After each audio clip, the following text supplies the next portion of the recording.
So but this was crazy, and imetokea just around the same time as the other attack happened at Westgate. Yeah, it's unfortunate. Kwanza, we send our prayers to all the families that were that were affected by this. Lakini ukiangalia the aim, I don't understand the aim ya hizi attacks, kwa sababu kwa mfano tulisikia kwamba Al-Shabaab wamesema kwamba walifanya hiyo attack ili kupingana na kitu ambacho Marekani wamekifanya. So I was like, kama shida ni Marekani, why not attack Marekani? Yani why attack Kenya?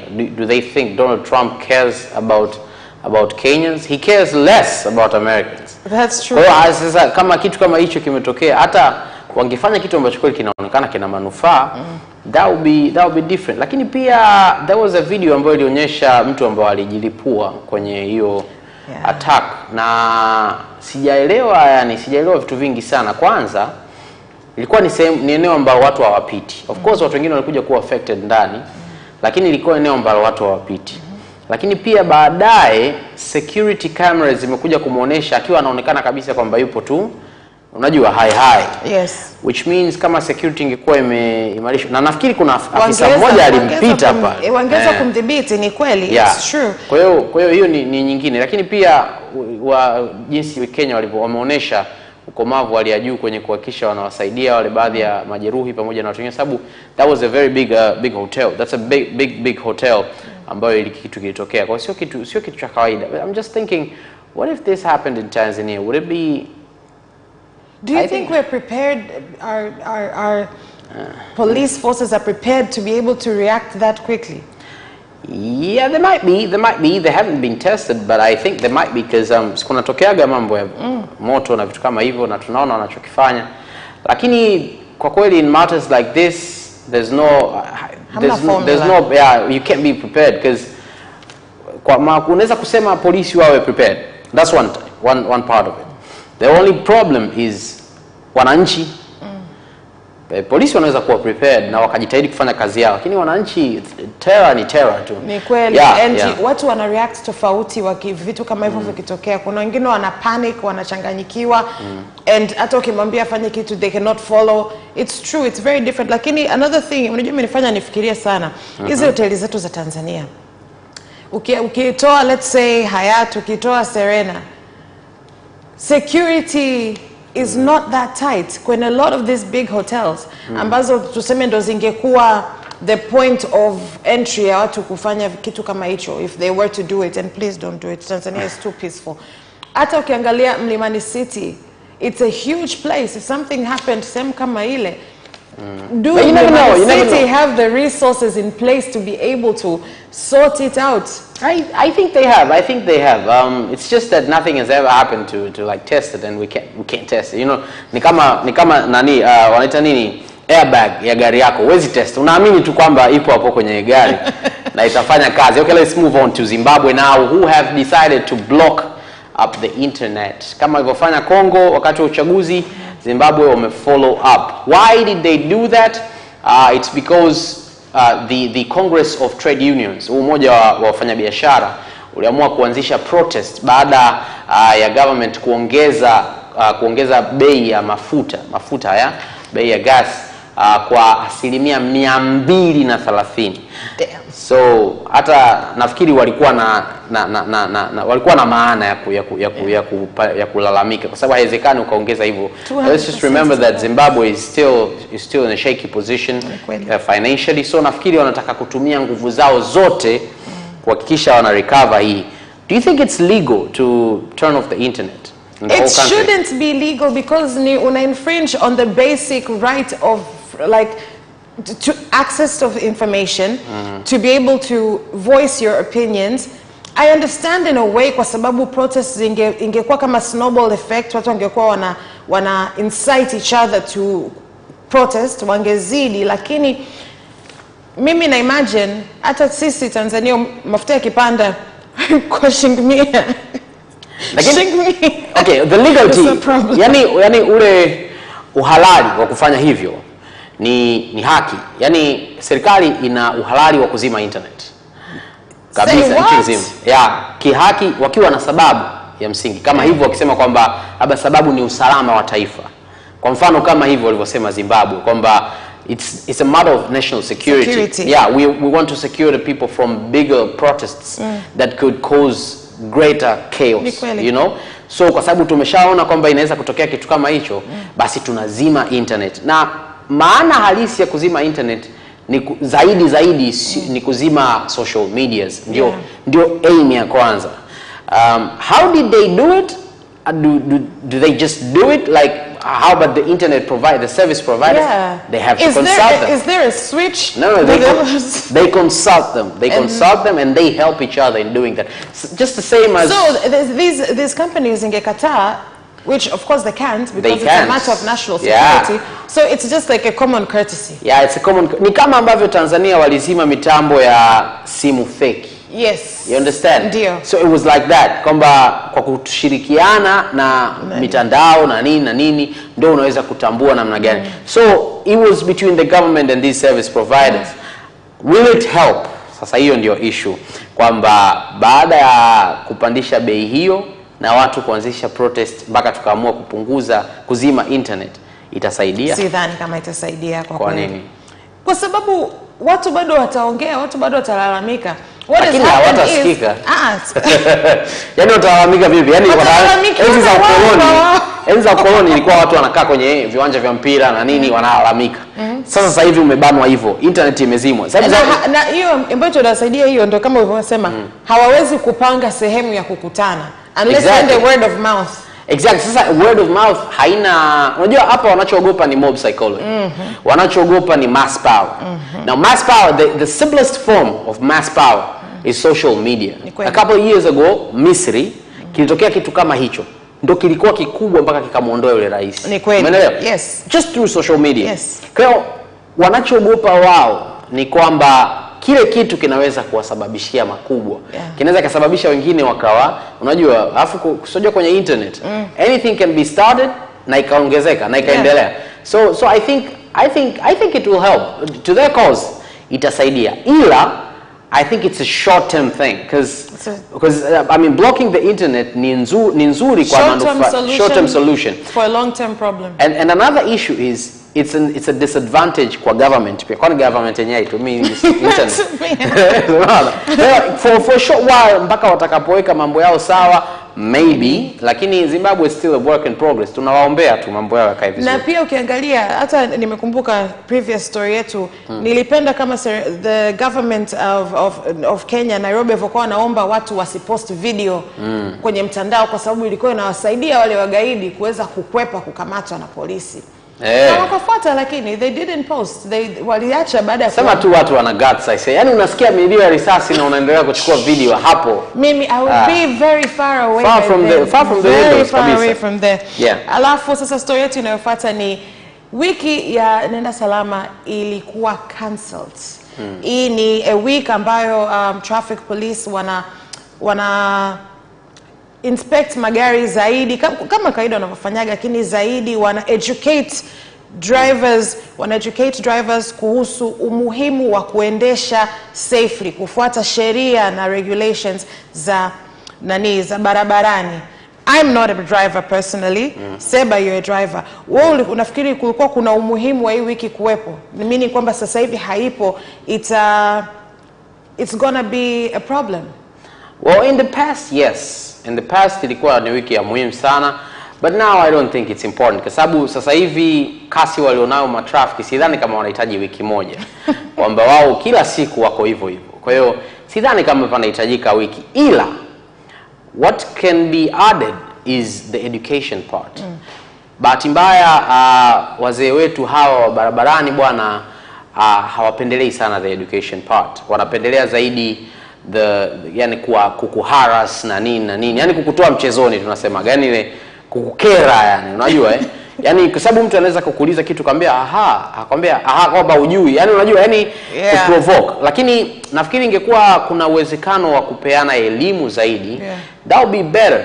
For instance, I was recently nikamatwa na traffic sehemu ambayo kumbe sitakiwi kugeuza hapo, and I didn't know. So nikamwambia okay, sawa, sikuelewa, no problem. sitarudia tena. Kanambia hapana, hilo kosa haiwezekani, sio nini, ungesababisha ajali, sio nini. Kajaribu kumwomba mara 2 3, nikaona hatuelewani. Kaambia basi poa niandikie. You know what he did? He didn't have a machine. So he made me wait 1 hour asubirie mashine ndio aniandikie. Either that or eti aniandikie kwenye daftari. Sawa, kwenye daftari lake fulani hivi anayo. Aniandikie afu kesho mimi nijipeleke kwa trafiki yoyote. Sawa. Nifike pale nimwambie traffic samani, jana nilikamatwa kwa kosa hili, kwa hiyo naomba uniandikie kitu fulani. Nikamwambia okay, simplify it. So you've written it. Let me take a picture of that. Nipe nipige picha ili hiyo iwe receipt yangu.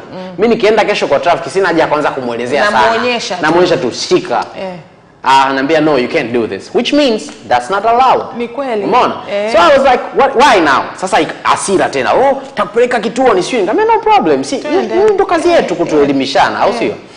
So at the end of the day I had to wait like an hour yani hivi. Kinondoni pale. Like an hour after nimetoka ofisini. I had to wait pale. So umechoka, unataka kurudi nyumbani, kupumzika, unasubiri risali moja mtu. Imagine. Mtu ambaye anatakiwa kuwa na hiyo machine aletewe 1 hour nimesubiri.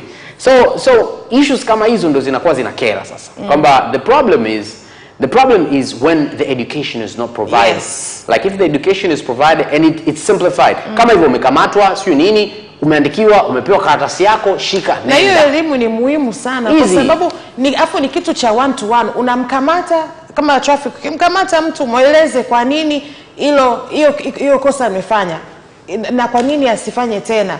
Instead of kuna matrafiki anakukamata, anakuambia hujafunga mkanda. Ndio uko umegeuza tu nini umekamatwa. Anakuambia hujafunga mkanda, anambia samahani boss. Nini? Anakuambia okay, no problem. Don't do that again. Kuna makosa ambayo unaelewa. Kwa sababu unajua the only difference is sidhani kama tunaelewa maana ya fine. Kwa jinsi mimi uelewa wangu ulivyo, maana ya fine ni kukudiscourage wewe usifanye kosa. Sio kwamba fine ni kipato cha taifa. Yaani kama fine itakuwa pato la taifa, tutafeli. Kwa sababu at the end of the day you will try to you will be happy when people make mistakes. What if people don't make mistakes? Ni kweli, that's a good very for instance, what if people don't make mistakes? Labda kwa mfano sasa hivi meaning watatafutiwa makosa. Kwa mfano sasa hivi roundabout ya Mlimani City, almost everybody that uses that road anajua kwamba utakiwa kuingia kule junction bila kwenda kama unaenda chuo alafu geuze ndio uingie hapa kwenye service road. Zamani watu didn't know. Sasa hivi everybody knows. So there's no traffic officer there. Umeelewa? Kwa hiyo pale tena akuingizi hela. Umeelewa? What if everywhere? What if Mwenge watu wote wanajua ikishawaka njano hamna kupita. So there won't be any traffic officers. Umeona? Itakuwaje sasa? Yaani tutakuwa tuingizi hela. Mimi katika everything you've said I've liked the fact kwamba a fine is supposed to discourage mtu kufanya kitu sio pato la taifa. No, it can't be. It can't be. That would be a very very big problem that we'll be facing. Lakini at the end of the day that was the case. And staying on the traffic officers, we had a video where nafikiri ambao walikuwa na walikuwa kuna kutokutii sheria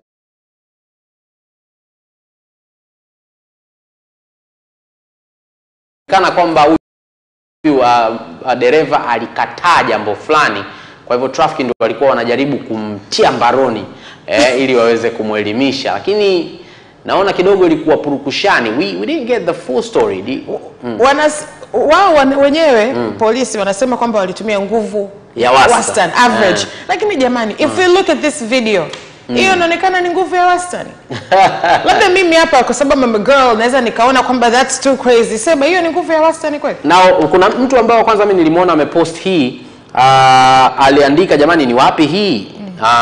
One of our fellow journalists. Alipoandika hivyo kuna mdada alikuja akacomment chini yake pale, akasema huku ni Mbeya na Mbalizi nafikiri, kitu kama hicho. Akasema yani traffic huku wanatutesa sana. Akasema yeye alikuwa anatoka home, alikuwa na kichanga anakipeleka hospitali, akawa amesahau leseni. Amefika akakamatwa na traffic, akawaambia nimesahau leseni lakini naenda hospitali. Naomba niende, nikirudi nitaenda home nitaleta. Wakamkatalia. Na mtoto anauma, na mtoto mchanga anauma. So she had to wait, akapiga simu home mpaka waje kule. Kumbuka unajua mikoani sio karibu sana kwa sababu hospitali ni mbali na nini. Lakini she had to wait for all that time. So at the end of the day wanasema kwamba kosa la dereva pia lilikuwa kubwa, ndio maana likaleta swala kama hili. Lakini jamani, okay, mimi ninaamini kwamba our officers wapo trained kutumia mbinu ya kumtuliza mtu. Sasa pale ulikuwa yani ungewavua zile uniform zao, wana tofauti gani na watu wawili ambao wanapigana ndani barabarani? What's the difference? No difference. Sasa then that means inabidi warudi shule, au hiyo shule inabidi wabadilishe system ya mafunzo wanayoitoa. Mimi nataka nijaribu kuimagine wangetumia nguvu nzima sasa. Maana pale unajua wametumia nguvu ya wastani. Imagine. Sitaki ever kuimagine. Lakini jamani, polisi wetu tunawapenda, tunaheshimu, lakini na nyie kidogo mwe. I say mimi unajua it has reached a point where it's not normal kwa okay, I don't know. Lakini unajua tukiangalia kwenye movies na kwenye nchi za nje ni kwamba a police officer, hata vitabu tulivyokuwa tunasoma vile vya watoto na nini, kwamba ukimuona polisi you sense security, you sense, ndio maana zinaitwa defense forces, si ndio? Kwamba they are the forces, they help us, they defend us. So ukimuona unatakiwa ufurahi kwamba sio fujo barabarani.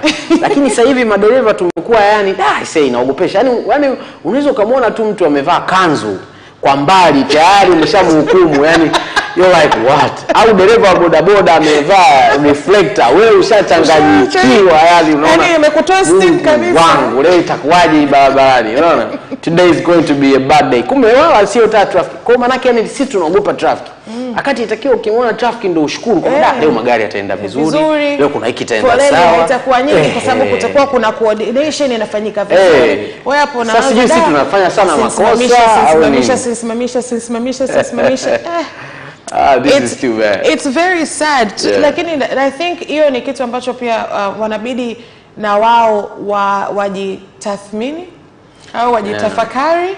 Sio wote, siamini kwamba wote watakuwa hivyo, lakini wanajenga very bad psychology kwa watu wanaoendesha. Kweli kabisa. Before you go to the next story, mimi kuna siku nilikerwa na traffic and I didn't know my fault. Kwa sababu hajaniambia mpaka mida yoyote, ananiambia maneno ambayo yani unajua maneno ya kukera tu nini.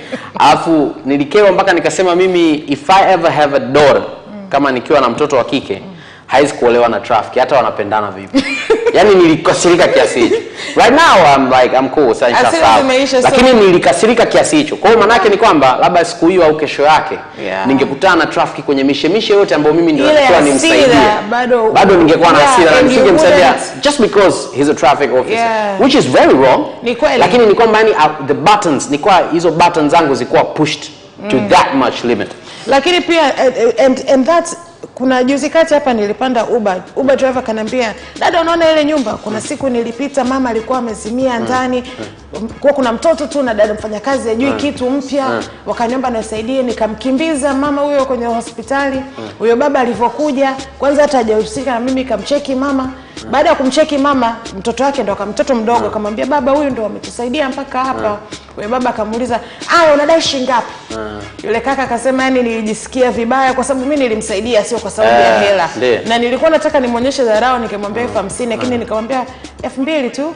Huyo baba ilimchukua zaidi ya masaa 3 kufika hapo hospitali. Na wao walibaki pale. So naona sasa. Akasema sasa kitu ambacho alisema, mimi sitakuja kukaa nisaidie matajiri. Nitawasaidia maskini wenzangu. Naona sasa. Mimi nikamwambia usiseme hivyo. Usiseme hivyo kwa sababu sio kila mtu yupo hivyo. Anyhow, let's move on to another. In Dar es Salaam hapa juzi kati tu mwili uliokotwa ustawi wa jamii. That was a bad story. Ilikuwa ni story mbaya sana. Vitu kama hivi sipendi kusikia vinatokea Dar es Salaam au Tanzania kwa sababu we're not used to this. And then unajua ubaya zaidi ni kwamba it was in the afternoon. Sababu nikopo ofisini wakati I think Madam Yvonne was sending someone to go and check out that story, and it was in the afternoon, and I was like labda sijasikia vizuri. Unajua I was like okay, and then baadaye naona kwenye mtandao I'm like this was a real story. Kama kuna mtu so it means ameuliwa kwa sababu alikuwa ndani ya sulfate. Kwa maana yake ameuliwa na ametupwa kwenye mtaro, sehemu ambayo ni karibu na Legal and Human Rights Center. So it's not, yani ni sehemu ambayo mimi mwenyewe mara nyingi tunapita hapo kwa sababu ni shortcut nzuri ya kukwepa foleni ya Bamaga. So I was like, sasa pale manake ni kwamba mtu unaweza kukuta hata asubuhi ulipita, you know, you passed there, but you didn't realize sababu kuangalia unajua ni takataka au nini, but kuna mtu na sijajua ilikuwaje mpaka mtu akawa na guts za kusema what is this, unajua sijui au unaweza kukuta ni wale wanaokota nini kopo zile chupa, ni mtu aliyokuwa anakota chupa, anakota kopo plastic, napata confirmation hapa kwamba ni mtu wa chupa. Kwa mtu wa chupa alikuwa yeye anaokota akijua labda mwenzake ameangusha au kuna kitu anaweza akapata chupa kadhaa. Kwa katika kokota naona unajua so polisi wakawa wameitwa na mambo baadaye yakaendelea. Haijajulikana bado huyo mtu aliuliwa wapi na nini. Of course lazima kuna uchunguzi ufanyike.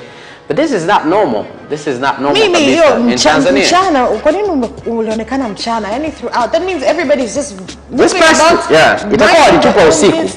But that road, okay, since we are talking about that road, hiyo barabara pia ni mbaya sana. I remember one day I was coming from a hotel huko ndani. Tena I had my cousin with me. Tulikuwa tuna drive.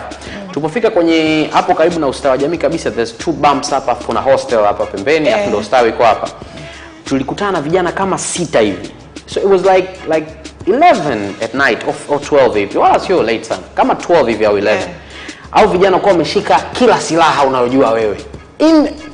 Kabisa kuna mwanga hivi usiku, lakini wameshika silaha nyingi.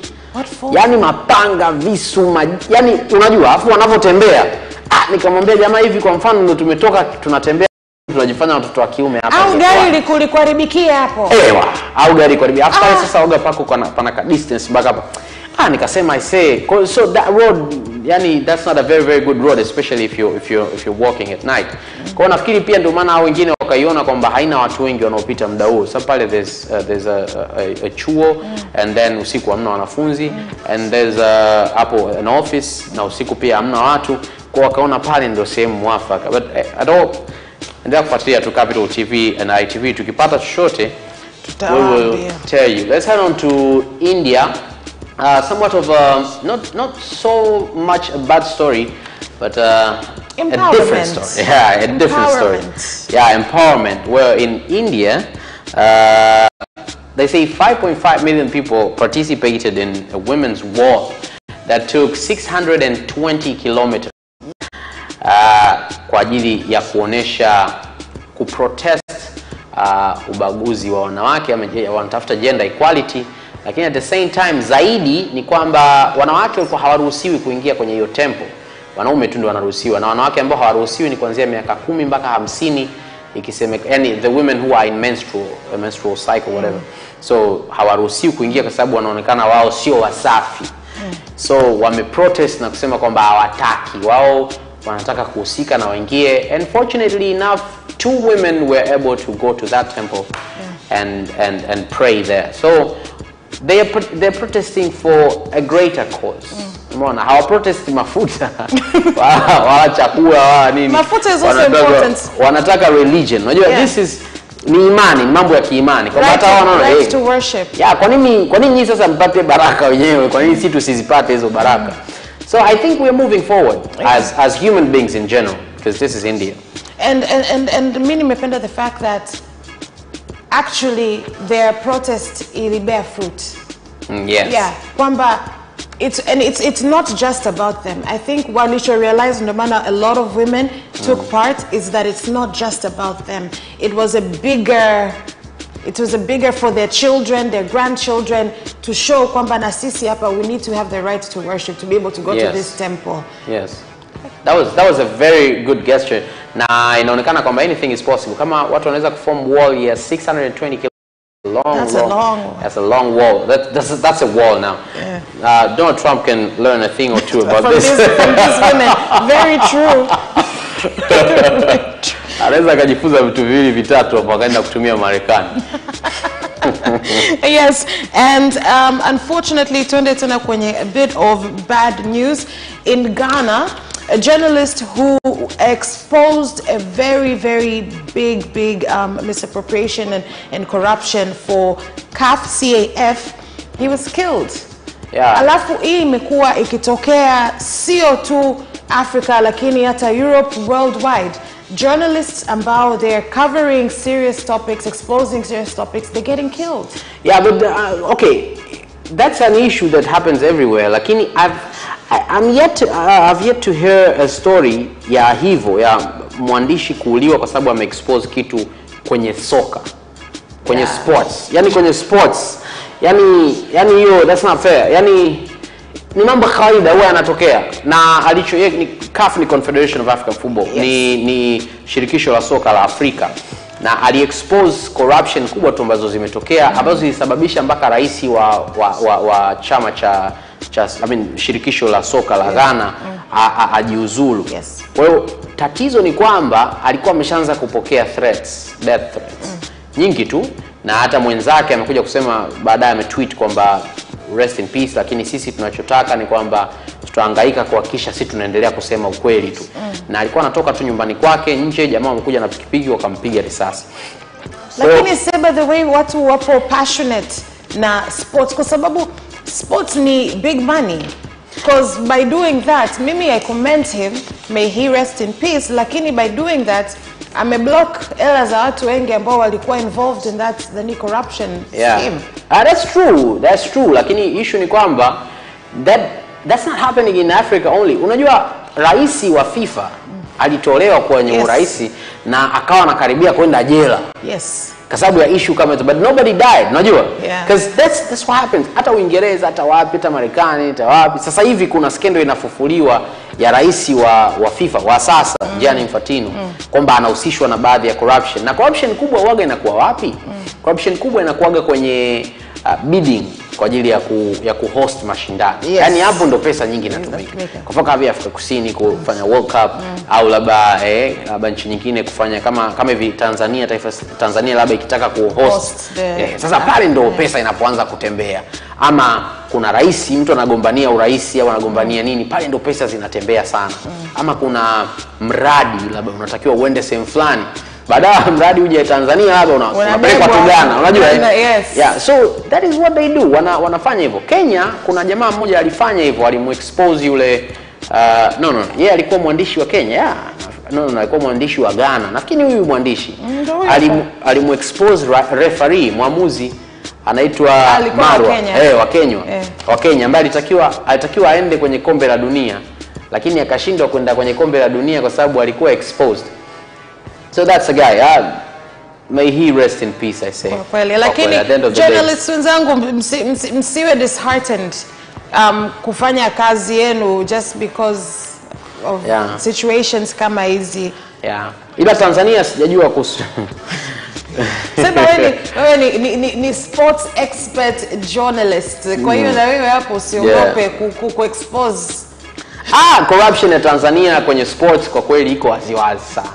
Kwa hiyo yani ukisema si kwamba umeexpose, wewe umesema tu. Unajua you expose something that is hidden. Kama ikiwa iko tu wazi, yani it is known kwamba that is being done like that is being done. Hata mtu baki tu anaweza kufanya. Kwa hiyo si kwamba eti wewe tutakuona umetafuta.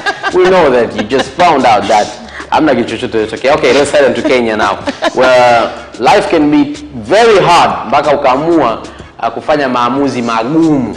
Kwa hivyo bwana yeye aliamua kufanya maamuzi magumu ya kujinunulia jeneza lake mwenyewe, akaliweka pending kwa sababu mke wake anasema anamsumbua. Now let me ask you something, Vanessa. Have you heard about these issues Kenya sana? Inaonekana kama Kenya wanaume wanateswa sana. Don't you think so? Okay, here's the thing. Forgive me my Kenyan friends, lakini Kenyan girls are crazy. Like ukiwa compare na Tanzanian girls, it's very different. Kenyan girls are very forthright. Tanzanian girls are usually more mellow, chilled out. Of course, kuna wachache. Are these the ones that I met? Kuna wachache ambao where are these ones that you're talking about? I know many. How wako upande gani wa Dar es Salaam? When I haven't seen them out. How chilled out. Maybe you're married now, so it's not like you even. I have friends. I have people I know. Kwani ukiwa married unakuwa umefungwa macho, si unaona? You see the craziness. And you can easily see the craziness. It's a different type of crazy. Labda niseme hivyo. It's a different type of crazy, Seb. That's true. Kenyan girls are capable of a lot more than I believe Tanzanian girls are capable of. So huyo kaka alijinunulia jeneza, mimi namuonea huruma, lakini in a way I understand him. Okay, mimi from my understanding ni kwamba Kenyan women most of the times in a family, in Kenyan families, women provide more than men. Sijui kwa nini. Especially in kwenye familia za bei ya kawaida. Yani kwenye familia za hali ya kawaida. Sio matajiri, average families. Mara nyingi kwa Wakenya, kwa instances nilizosikia nyingi. The women are working harder, are providing for the family. Unakuta mwanaume mlevi tu, msumbufu nini, unaona? Unakuta mwanaume ni mwizi, tapeli, kuchomoa, unajua? So obviously, if I'm paying for everything in the house, I dictate what happens in the house. Yeah. Kwa ndo kinachotokea, ndo tatizo nafikiri ambalo linatokea sana for Kenyan guys. I'm very sorry for my friends. Unafikiri Tanzania inaweza kawa hivyo? If a woman is the breadwinner of the household, she dictates. Inakuaga hivyo baadhi ya sehemu. Sio okay, mimi hapa nina mfano hai, sitataja nani. Lakini I know of she's a friend of mine who works very hard. The boyfriend ambaye ni mchumba wake wapo mahali shalipa kila kitu, wanaishi pamoja. He doesn't do anything. He sleeps all day. Usiku giza likiingia, he goes out and drinks. But she's very ni dada mpole, and she still continues to do it. Lakini she dictates things. Unajua dictating, what you don't understand is that more of the dictating is done behind closed doors. Yani usifikiri kwamba tunavyosema okay, breaking or making of a family is done behind closed doors between the two people. Yeah, wezi kuangalia kwenye social media. Yani kwa mfano mimi I understand, I know better kuelewa kwamba usije ukaangalia social media ya mtu ukasema these guys I say wametoka mbali, sijui wanapendana sana, sijui hawapendani. No. Wasijua maisha yao yakoje behind closed doors. Kuna watu ambao they love each other so much, lakini they rarely post. Wanaposti kisa nyingine wako pamoja na nini, lakini they don't force it. Unajua? Alafu kuna wale watu ambao siku zote wanapost just to show that we are good, when they are not good. Unajua? Instagram life. Yeah, sasa hata so that's the making, hata the breaking, hata the dictating and all that, zote zinatokea kistailio. Kwa hiyo unaweza kukuta jamaa alikuwa anapasuliwa huko nyumbani lakini haujui. Wewe wakitoka si wanacheka tu, akitoka yeye anampa hela jamaa anamwambia wewe lipa. Kumbe hela yake anatoa mfukoni. At the end of the day jamaa yani mwisho wa siku lazima atakuwa anakubali vitu vingi sana nyumbani. Sema aseme. Hey, that's fair enough. That's ndio hivyo ambayo anasemaga kwamba mwanaume ambaye anapigwa nyumbani, you'll never know, because it's apart from it being a matter of pride thing, it also happens between the two of them. Akitoka mzee, tena mimi na mwanangu mmoja mkubwa kinoo, lakini alikuwa anapigwa sana na mke wake. Okay.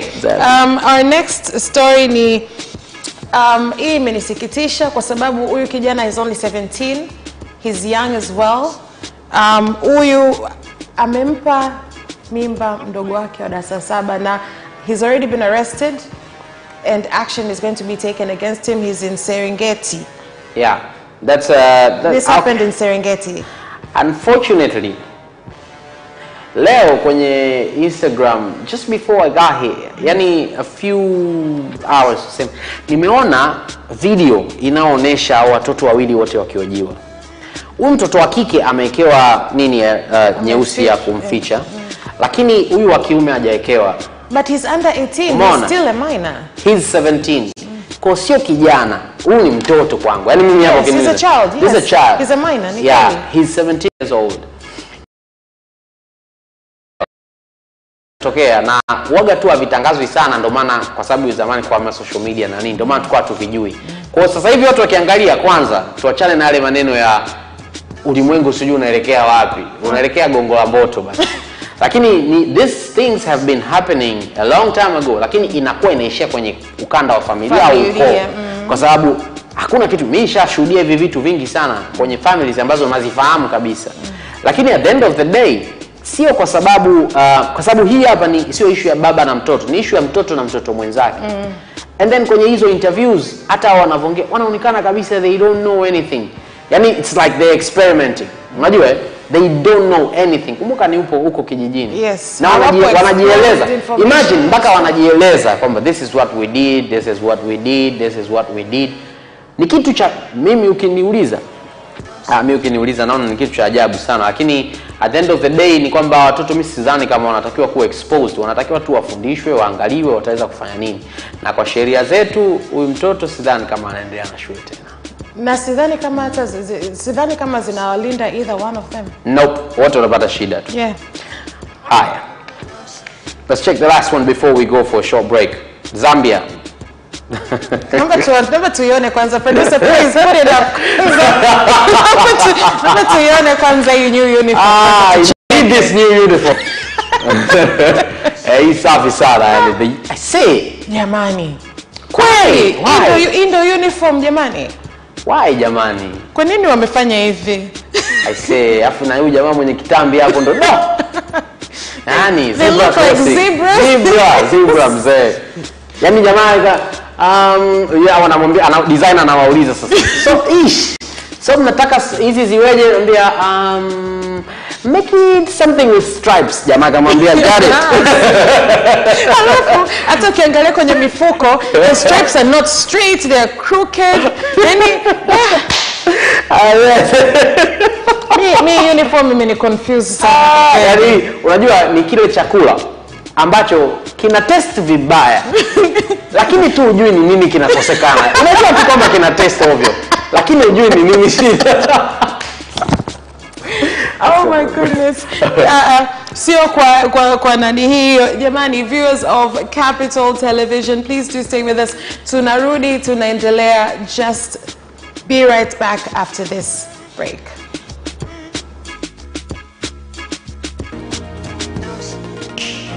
Junior. Karen, tell us, how has it been going at this year's festival? Well, the turnout, Vanessa, is amazing as it is. Thomas, hello. Nice to be there with you. What is the purpose of this meeting and who will be in attendance? Talking about how African countries can stop relying to a large extent on... We are definitely seeing a lot of deeply political films, either directly treating a political issue or with a political subtext. Don't miss the live special report between Capital Television and Dashwell Television at 9:30 p.m.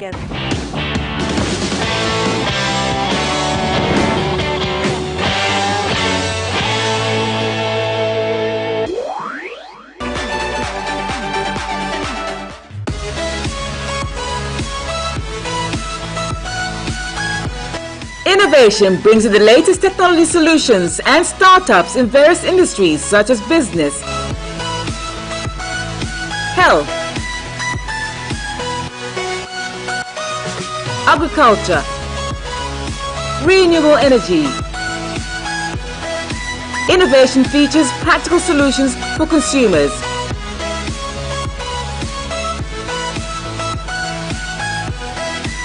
On Tuesday at 7 p.m. only on Capital Television.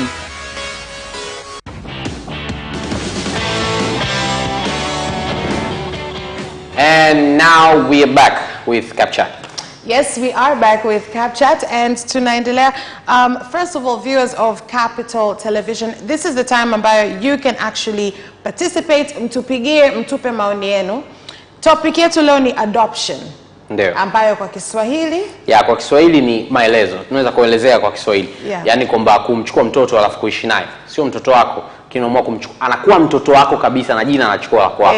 Kisheria anakuwa mtoto wako. Wewe unakuwa unamhudumia mahitaji yote ambayo ni ya emotional, physical, financial, and inakuwa responsibility ya kwako. Ndio.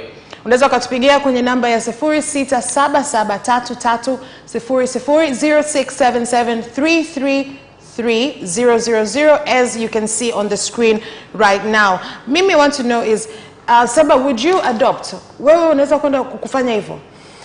Yeah, I can do that. Lakini not right now. Yani I'm not sure right now.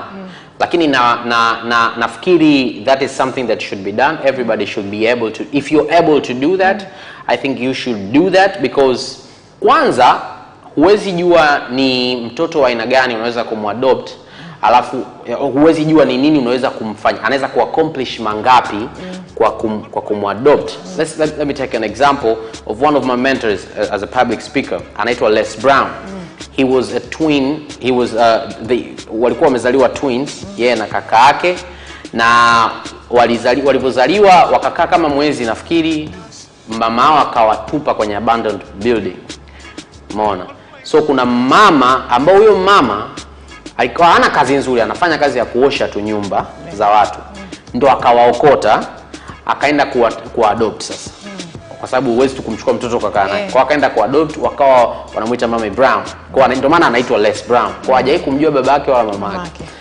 Lakini akatoka hapo na kwa sababu ya ile tatizo akawa mentally, wakawa wanamuita educable mentally retarded, kwamba ana tatizo la kielimu. Lakini baadaye sasa hivi ni kati ya motivational speakers wakubwa zaidi duniani. Les Brown, hata ukimcheck sasa hivi YouTube utamwona. Kwa hiyo kwa nini sasa nasema kwamba ilikuwa, kumbuka huyo mama hakuwa na uwezo. Alikuwa ni mama kawaida. Na sio kwamba hao ndio walikuwa watoto wawili tu. Alikuwa ameadopt watoto, alikuwa na watoto 8. Sikumbuki wangapi walikuwa wa kwake. Lakini kuna wengine pia alikuwa ameadopt kutoka kwenye kwa sababu tuwe na wanaoishi kwenye zile nyumba tu za nini, unaweza kuwasaidia sababu kama wale wameamua kuwachukua na kuishi nao, wewe kwa nini ukienda kuchukua mmoja maana utaishi naye kwa uzuri zaidi kuliko akiwekwa na kundi la wenzake pale, unajua kwa ni rahisi zaidi. So mimi I think it's a good thing, just as long as kama unafanya kwa hiari. Kama huyo mama alikuwa hana hiari, alikuwa ilibidi tu awasaidie maana ndo amewakuta hapo. Lakini if you're doing it kwa hiari, ni bora uchukue pale ambapo una uwezo. Na pia achana na kuwa na uwezo, sababu I think pia ni muhimu usichukue mtoto ambaye yupo kwenye unamadopts alafu unakuja kumtreat tofauti na labda kama una watoto ambao uliowazaa. Kweli.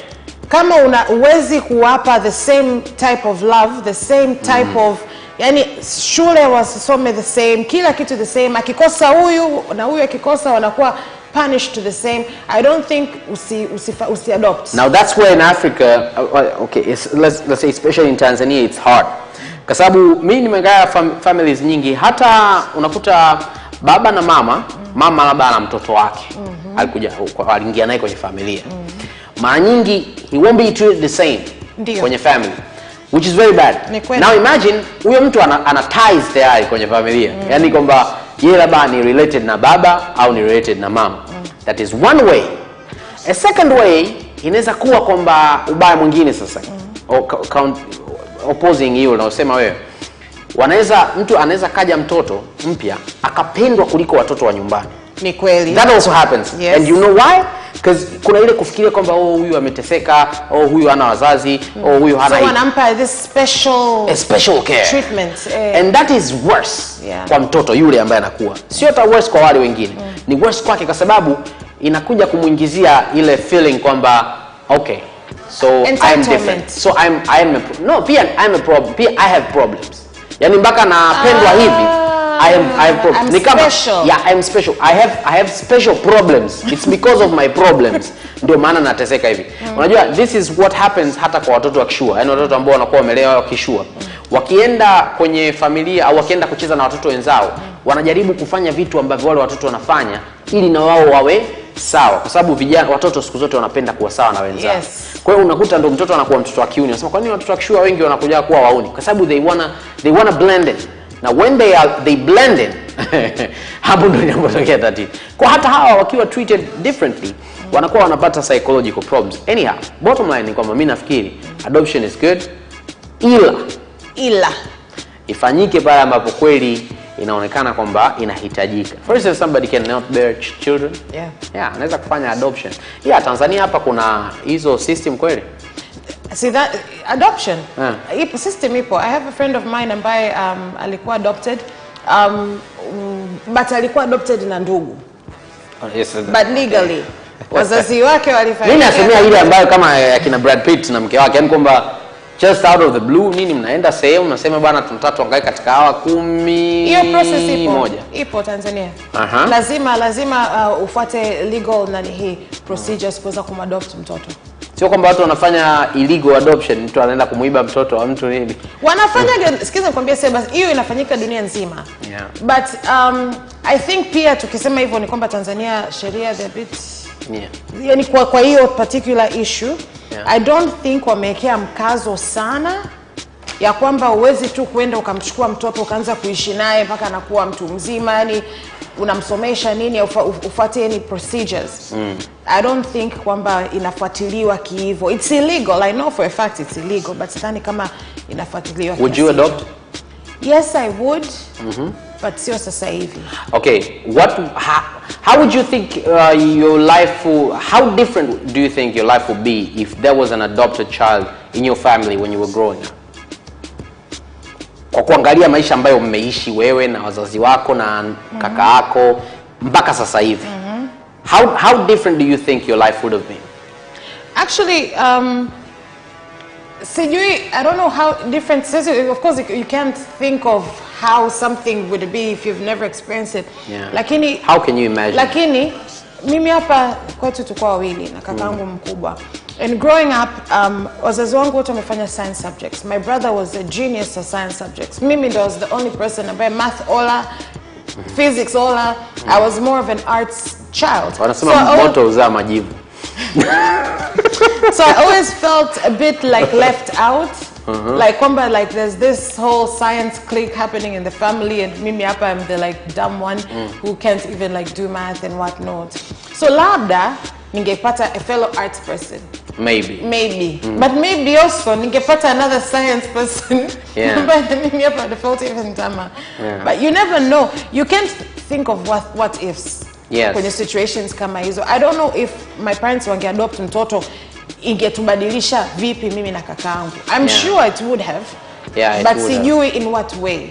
Yeah, the problem is when maybe I think it's better for a child to be adopted akiwa mdogo kabisa ili alelewe kabisa na hao walio adopt.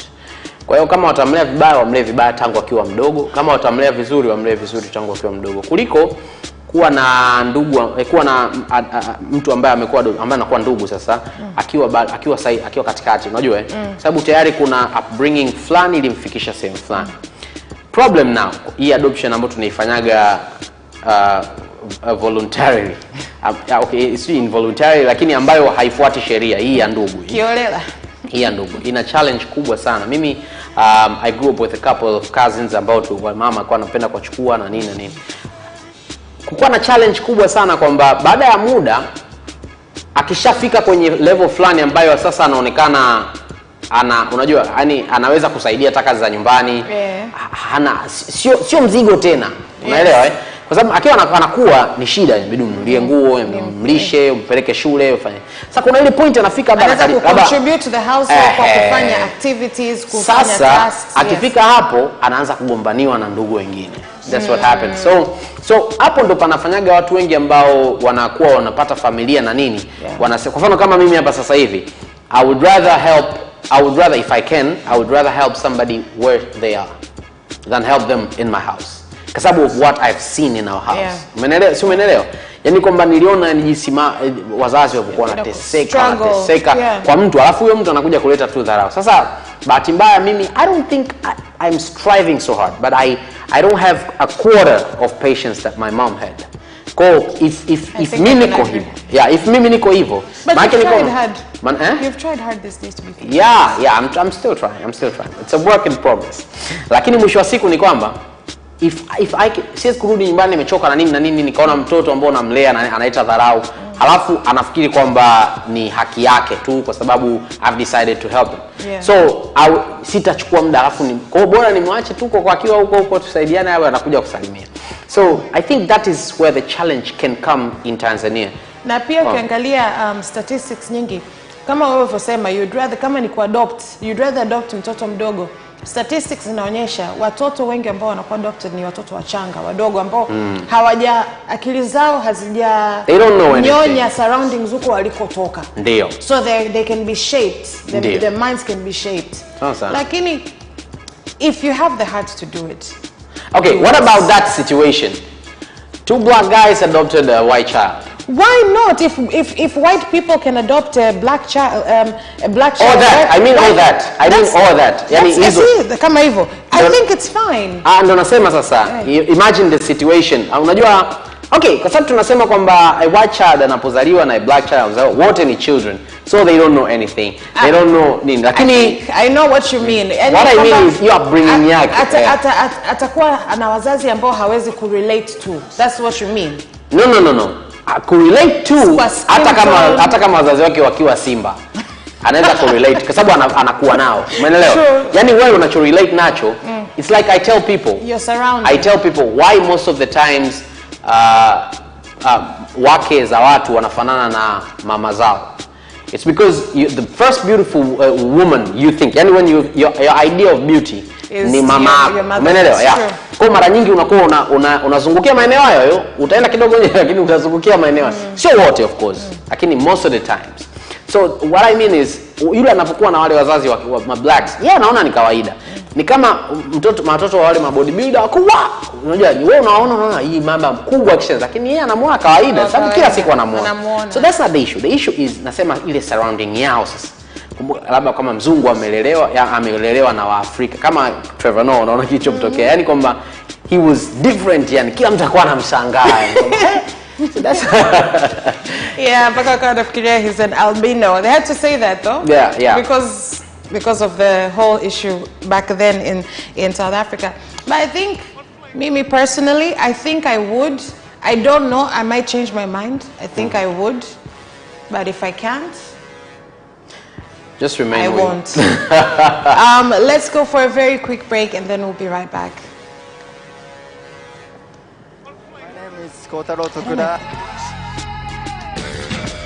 What's up? My name is Céline Garnier. I'm John Barnes from Liverpool Football Club. The hip hop, a hip it, the hip it, hip hop. You don't stop the rockin' to the bang bang boogie. Say up, jump the boogie to the rhythm of the boogie to beat. Now what you hear? I'm watching Sports Gazette. I'm watching Sport Gazette. And you're watching Sports Gazette with Sebastian.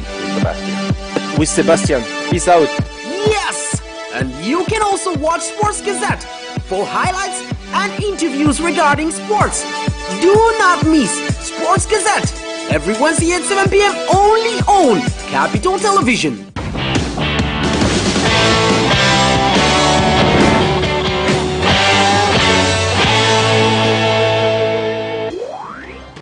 Okay, and we're back, and now we're going to just have little laughs. Thank you very much for being with us. Kuanzia tulipoanza mpaka sasa hivi, Sebastian Koa niko na Vanessa Victor. Tumezungumza mengi, tumezungumza adoption. Kama ndio kwanza unafungulia television yako, na tunaona adoption sio mbaya, ila uifanye kwa kuamua, usilazimishwe. Anyhow, let's now head on to some funny memes ambazo tumeziona wiki hii. Tuangalie ya kwanza, napanda iwani hapo. Next week is still January. How many months does this month have? The problem is January inaanzaga kama 22nd hivi of December. Yes. Kwanza mishahara huwa inawahi. Kwanza situation nilikuwa nataka kusema MD tunakupenda sana lakini hujatutendea haki kabisa. Lakini hiyo ni kitu ambacho tunakitakaga. Sasa hivi ndio unaona kama ni kibaya. Lakini by then you were like, "Oh, thank you God." Tungepata wapi mtu kama kuna in December. I wasn't. Sasa wewe ulikuwa mmoja katika millions. Kama mimi I was like, yeah, this is what I want, exactly what I want. Unajua? So wiki ijayo ni January jamani. Jipange tu na February, yani tuwaga tunasema January waga ni trial month. Unajaribu na test. Unaenda kwenye February. Let's check the second meme. When you make a grammar mistake on internet. Oxford graduates ndio It's me. Wanakuja. I'm sorry. So they graduate Oxford lakini I understand this is me. Lakini sio mimi si comment. Mimi nitakudm. Mimi nitakudm. Yani internet, the internet. I've done that to you, haven't I? I think you have. Yeah, I think you have. Mimi I like that.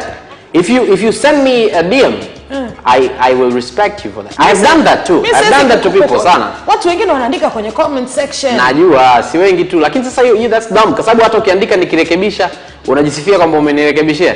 The issue is watu kwenye internet huwa wana post chochote. Yeah. And hii ni platform nzuri ya kuambia watu pia kwamba sometimes usijibu tu kila kitu unachoandikiwa kwenye social media, especially if you're influential, kwa sababu you never know who unamjibu. Unaweza kuta sababu house helps sasa hivi wana simu. Watu tu wa hali ya chini huko wauni wana simu. Kwa hiyo huwezi jua unamjibu nani. Na ukimjibu anaweza kaja akakutafuta, akakutafuta akakufanyia kitu kibaya. Exactly. Lakini hata kama akitafuta, swala ni kwamba issue ni kwamba anachokijibu hakina maana. Okay, fair enough. Leo nimeangalia kwenye sport moja. Jamaa ameweka a funny thing just to make a funny thing. Akasema 10 years challenge. Wakati sio kweli. Jamaa hapo chini wameanza kumwambia you should take this down. This is a funny thing. This is supposed to be funny. You're supposed to check and continue to slide out. If you don't understand, wewe endelea tu. There's plenty of people's pages unaweza view. Now let's laugh again. Playing truth or dare, babe. Give me your phone and messenger passwords. Ama you will be close tonight when we go out. Now the guy yuko yani safi kabisa, no problem. Where? Which one? Red or black?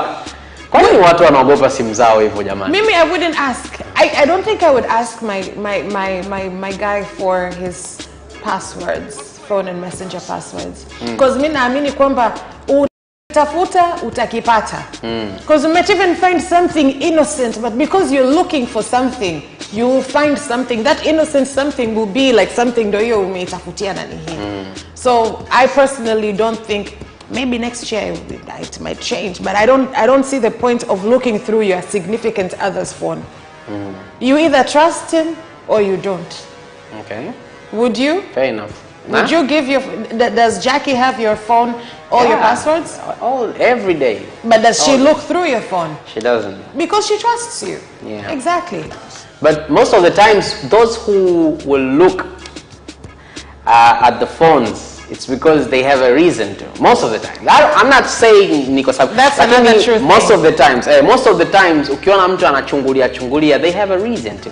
Na kama akichungulia mara moja, mara mbili, mara tatu hajakuta chochote anaacha. Lakini akichungulia mara kwanza anaona. Jambo la kushangaza. Akichungulia mara pili, machozi. Naona hapa. Kila mara atakuwa anatizama. Let's check the next one.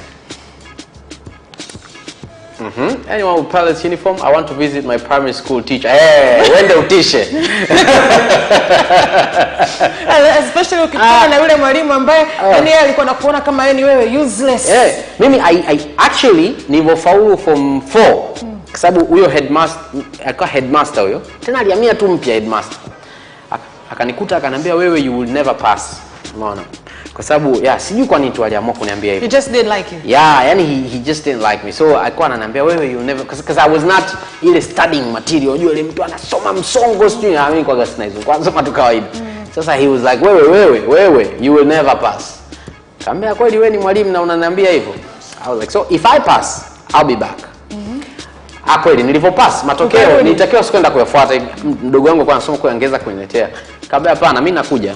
So nilichukua basi mpaka Dodoma na nikaenda na nikaangalia matokeo yangu na nikachukua nini zote afu nikaenda ofisini kwake kumsalimia na kumkumbusha. Huko nimevaa ndala na jinsi yani kiuniuni vile. Kaambia uncle nimefaulu. Sasa unajisikiaje kwa mfano? What did he say? Na congratulations unajua mmetutoa. Nikamwambia congratulations. Don't change it. So alipotezea? Akajifanya kama amepoteza hivi. Mimi nilimkumbusha kwa nguvu zote. Hey, remember. Tena I have a story ya dada ambao anamtumiaga huyo sister wao mpaka leo. Mpaka leo anamtumiaga matokeo yake. Mpaka leo anamtumia. Na ni yani ile imetoka form 4 kwenda form 6. Wewe uliishia tu form 4. Yeye form 6 akamtumia. Huyo sister kesa anambia wewe utakofanikiwa kwenye TV. PhD akamtumia, sijui nini, kila masters, kila kitu kamtumia. Na anamtumia na barua kabisa kwenye box nini kama vile anampelekea na zawadi. Moral of that story, you should never underestimate people. You should never underestimate people. Unfortunately, tumefikia the end of Capitaltvtz for this particular program. Do join us again next week. My name is Vanessa Victor. With me has been Sebastian Koloa. Please do keep watching Capital Television and we'll see you next time.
acting out and about. And you're all very welcome. Karibuni sana.